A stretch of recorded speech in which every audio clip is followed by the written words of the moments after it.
Thanks for tuning into the Pre-Patch Podcast. Check out these patch notes. We knew it was coming. It was just a matter of time. And I love FromSoftware, man. They let it cook. They post a teaser image. They let it cook. Let the community do its thing for months, and then just random out of the blue. Yeah, here's a trailer. Have a breadcrumb, you peasants. They also dropped a date, right? Like we got a date for it. June 11th or June. Is it June 11th? It's June something. June 13th. I will look it up. But Shadow of the Erdtree, we finally have a gameplay trailer, a little bit of story being added to everything. We're learning what we're getting into, and I'm very excited about it. Very excited about it. And the community's through the moon. June 20th, we were both wrong. June 20th. Dude, I'm getting flamed. Good thing Enigma's not here because I'm getting flamed on my choice of the news intro songs. Well, this is what happens whenever you're not here. Next week he can choose the transition songs. Sure. There you go. We can just rotate it. Okay. So here's the thing. I mean, obviously, I know you're excited because you're a FromSoftware fan, right? And I think they're the one company in the world that still has a reputation. Yeah. Does this, from what you saw, are you excited? Do you think that it hit all the things that it needed to hit? Like, very excited. How in depth do we want to go with this? Go. Because we got time. I could gush all day. So yeah, we got time. From what we saw in the trailer, first and foremost, I kind of want to get this out of the way. Everything we're going to be talking about is going to be with the caveat that this is a $40 DLC.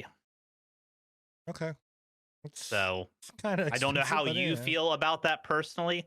And considering that the base game itself was a $60 game, it had not gone to the $70 threshold. This is effectively 2/3 the price of base game. So how big is it? That is going to be the biggest question, because at a $40 price tag, I think a lot of people are expecting massive amounts of content. And from what FromSoftware has delivered us in the past, we should be okay. Their DLCs tend to be the best content for their respective games in like every single instance, from Dark Souls 1 all the way up to Dark Souls 3 and Bloodborne and all of them. The DLCs have always been like the absolute pinnacle of what those games are wanting to set out. I don't think this is going to be any different. I think the speculation with this goes kind of similar to the speculation Elden Ring had when it first came out, where the open world aspect is the concern factor. And I think there's a little bit more of a concern factor going into the DLC just because of how much recycling they did do in base game. I think people are concerned that the DLC is going to be full of a lot more recycled type stuff. Mhm. So we'll see. And this is a whole other area, right? Like it's not we're not. So I don't know. It kind of, so it looks like where we're taking place, it's called the Land of Shadows. So it is a different area from the Lands Between, but it almost appears to be a kind of a mirror dimension to the Lands Between. So I think a lot of the landscapes, they have the potential of being older landscapes that are kind of being reshifted, but it could be an entirely new area altogether. We don't have that kind of detail level yet. There's definitely areas that are similar to the Lands Between, with big open fields. We got the underground segments that we've seen in the trailer. They did confirm in interview that it's going to basically have the same makeup of what base Elden Ring had, where it's going to have its open world area. It's going to have its little sub dungeons like your mines, your catacombs, like those kinds of things, each one capped off with a boss style weapon or enemy. And then it's going to have its legacy dungeons. They did say plural on the legacy dungeons, so we're at least going to get 2 like of the big time dungeons. So that's exciting to think about. One of the things is on topic of this, but it's off topic of necessarily the Shadow of the Erdtree. But if I was if I was someone that want like an artist, developer, whatever you want to call them, right? That like I want to develop kick-ass characters. I feel like From Software literally just goes to their dev teams and their art team and go, I don't, bro, fucking here's some acid, drop it, and fucking just start doing what you want to do. And because like, what character are you talking about that that brings that mindset? I mean, I'm looking at any of them, man. Like, there's literally like that fucking thing was like a lame horse with a dude that had looked like he was like a half skeleton, half like zombie thing throwing a fucking like cocoon boomerang. Like, what the fuck? Like, it just, I mean, they yeah. But also too, it's not like they don't. What I appreciate about what they did, you know, and they do these with all of their games, but so much with Elden Ring was like the character design, the movement, everything about it just felt so well polished. Oh yeah. I don't know. It's very impressive. Sorry, that was a just a little tangent that I wanted to go on, but no, you're good. You're good. So we're taking place in the Land of Shadow. Whole new plot point. In the interview, Miyazaki said that there's at least going to be, I think the number was 8 new weapon types. So that is like new from what I picture that as. That is whole new like weapon categories, like 8 new weapon categories for us to play around with. That's not including spells, that's not including new armors, that's not including new weapon arts themselves, because the Ashes of War are interchangeable in this game. There's a lot of room for that to expand and grow past just 8 new weapon types. We do get a few glimpses of those weapon types in this trailer. One of which that I'm most excited about is, it looks like, I don't know if they're katanas or scimitars, but they're being held in like a backhand style position instead of like being held forward. It's more of a an assassin-y style approach, and they do seem to have like that speed element to them, where each thrust is like a little dash forward, and then it has like the like in behind maneuver built into the kit. So if that's one aspect of a new weapon type, I'm excited to see what the other ones have in store. It looked like somebody had blades on their fucking feet. Like we were getting like a yeah, like a Tekken or a Street Fighter style moveset. And yeah, it was, what's the character from League? I'm blanking. Camilla, like that Camilla like esque where she's got blades on her feet, kind of thing. It looked dope. Yeah, has that ever been done before in like yeah, Dark Souls 2. Dark Souls 2 had a weapon called the Bone Fist that basically gave you a Street Fighter moveset complete with like a Hadouken and everything like that. So cool. This weapon that you're seeing, I know exactly the one you're talking about. It's about to pop up right now. It's a martial style weapon. I don't know if it's actually going to be boots, because the one in Dark Souls 2 is a fist weapon that allowed you to do like drop kicks and maneuvers like that. The glow is specifically on the feet, so I don't know if it's going to be boots that actually have like a weapon stat to them. Yeah. That would be insane. That'd be something that they've never really shown off before. And do we know who the big bad of this is? Like it was Milena, right? In the no, what was her name? Not Milena. What was it? So the big bad of this, from what we see in the trailer, is a new character called Mesmer. Is that the one we just saw? Yeah, that's the dude in the red with the snake wrapped around him and stuff like that. Yeah. That could be a red herring. There could be a bigger bad in behind the scenes. This DLC is heavily based around the character Mikola from base game. So this is kind of like he abandoned his body to come to this realm specifically. So he is going to be a central player in this DLC, whether he's going to be on our side or if he's going to be the true final boss pulling the strings, or if he's going to be like the super boss of the DLC, like off to a side, kind of like Melania was. A lot of speculation going into what all we could be getting, but that's what they do, man. They release a trailer, they let the community speculate, and then we usually get about 30 to 35% of it correct.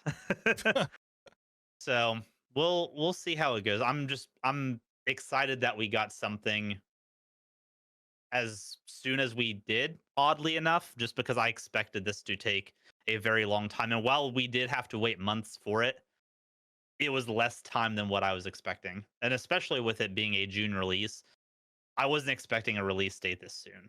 But Really, a lot of people were I'm expecting the Shadow drop in fucking February. So yeah, I understand that, but the whole from software mindset, I want them to have the time that they need for it. And I know that with a game the scale of Elden Ring that they needed to have a DLC similar to a Blood and Wine. This has to be that level of content. And I from what we're seeing, there's a lot of evidence to point towards that direction. They've shown a lot of really interesting things. A lot of stuff that came out of the interview with Miyazaki as well is kind of interesting in the way that they're going to be doing the leveling and scaling with this DLC. It's something that I've never seen an RPG DLC do before, and I think it might solve one of like their biggest problems DLC wise. Um, you know how in RPG DLCs, especially with one similar to this, how your build's kind of finished by the end of the game, and you could potentially be extremely over leveled by the time you go into the DLC and then kind of walk through everything. right. This DLC, from what he was saying, is going to kind of level out the playing field with builds, and they're adding a new damage modifying stat to the game so that you're going to have to within this DLC only go through and build up this new like damage modifier. They said it was similar to how Sekiro does its damage, where like you beat a boss, you gain a remembrance, and then by using that remembrance, it increases your attack power. Hmm. It's going to be similar to that. So everybody, no matter build, is probably going to have at least a fairly similar experience without it making your build either overpowered or obsolete. Hmm. Interesting. And you are playing. So you're not starting a fresh new character, right? Like this is just a No, continuation of the current this character is that you have. yep, this is a continuation. From what I understand, this is going to be full end game. So they expect you to finish the entire base game before you go into this DLC. I don't know if it'll even let you. I would assume it wouldn't, considering the whole premise of this is what happens after the Erdtree is burnt down. So Right. Yeah, it'd be kind of weird to go post burnt into pre burnt. yeah, With time yeah. traveling and stuff. But cool. I mean, look, like, do you think that this is going to bring From Software another game of the year? Like, I am firmly of the mindset that DLC should not be considered game of the year. hey, That is my same, buddy. that is my take. If they ever added a DLC of the year category, I think that most From Software DLCs are worthy of that title, and I don't think Elden Ring's DLC is going to be anything different. Um, Especially considering $40 is a big ask. It's not something that they have asked before. All their prior DLCs have been $20 DLCs. But I remember, and correct me if I'm wrong in the comments later or whatnot, but I swear I remember Miyazaki saying that they originally planned for two DLCs for Elden Ring, but they have consolidated it into a single DLC experience, which could, in theory, explain the $40 price tag because you would have been paying $40 for two DLCs anyway. Well, I mean, you can also technically say that this is not 40, it's kind of 30. I mean, if you want it, depends on how you want to twist it, right? Because you could say like, hey, the game released at 60. Almost all games are releasing at 70. So if you take that $10 consideration into it, then you're technically at 30. So Yeah, I mean, yeah, again, just that's a bit of a hey, look, reach, man, but look, I can respect the hustle on it. I'm just saying. But anyway, I mean, look, if it's worth it, I think, and I don't think that From Software, like especially with IPs like this, they're not going to kind of fuck around and find out, right? Like they want to make Nah, sure, they're not like, gonna ruin their deals, their IP or anything like that with an outlandish price tag. Right. I think if they feel like $40 is the price for it, then they are going to deliver $40 worth of content. Yeah. I genuinely believe that. No, I believe it as well. So on the heels of this, more FromSoftware news is FromSoftware actually got the trademark of Elden Ring from Bandai Namco. So Yeah, I saw that. I was wondering if you had seen it I before. saw that, and it's interesting. I don't know specifically what that entails trademark wise. I'm not I have no information on trademark law or anything like that. I still see Bandai Namco's name plastered all over it. So how does that kind of work? 100%. So let me explain. So the way that this is you have trademark and then you have copyright, right? So Bandai Namco owns the copyright and the rights to the Elden Ring video game. So FromSoftware can't go and make another necessary Elden Ring video game without at least a bare minimum giving Bandai Namco first rights to refusal, right? So they have to be the one to say, no, we don't want to make a video game. Bandai Namco, you'd have to be a fucking moron.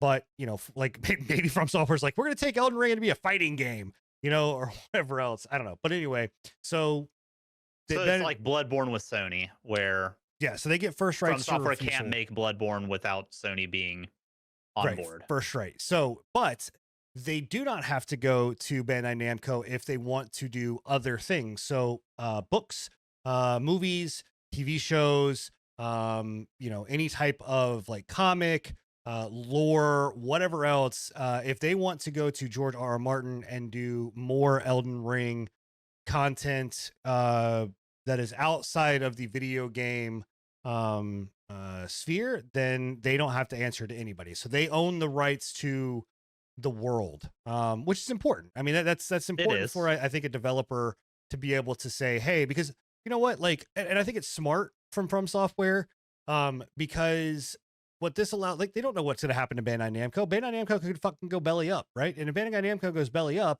and they your IP dies, right? Your IP's gone, so they own the rights to their you know, intellectual property, which is a huge, you know, a huge thing. The other cool thing about this is what I think it's also alluding to, because this has been rumored, and I know that FromSoftware has teased about this. George R.R. Martin loves doing shows, is that they want to do, I think that there is a either series, whether it's HBO or a film. I lean more towards series than I do film, but an adaptation of Elden Ring where it will be a show. I could see an anime adaptation of it, honestly. And I think that would be good, because for someone like me, like, you know, it's no shocker, I'm not a huge, like, you know, story person. I don't know shit about the Elden Ring, you know, lore that's behind it. But I would love to have it in a movie or a TV show where it's kind of explained, you know, to me. I think that'd be really dope. So, and with that, you actually brought up Bloodborne, and I think it was Miyazaki that said, look, like, we hear you. We know that everybody wants Bloodborne, right? Like, we love Bloodborne just as much as you guys do, but it's not our decision to make the game. It's like Sony, because Sony full owns that IP. Yes. So it's just like Sony has to be the one that says it. So we get it, but like, because one of the things that this opened up the door for was like, oh, okay, so we're gonna get this, but where the fuck is Bloodborne? Like, every single time that FromSoftware does anything, it's always, well, where's Bloodborne? Yeah. So, you know, Bloodborne's that golden goose that we're just waiting for either the remaster or the PC port or both to come out. Yep. So, Sony will do it eventually. I don't know when. I still think they're waiting for the PS5 Pro. Yeah, possibly. Thank you for checking out the patch notes. If you enjoyed this small selection from our podcast, come join us every Thursday at 10:30 p.m. Eastern for the full unfiltered pre-patch podcast. And check out our past shows on anchor.fm/prepatch podcast.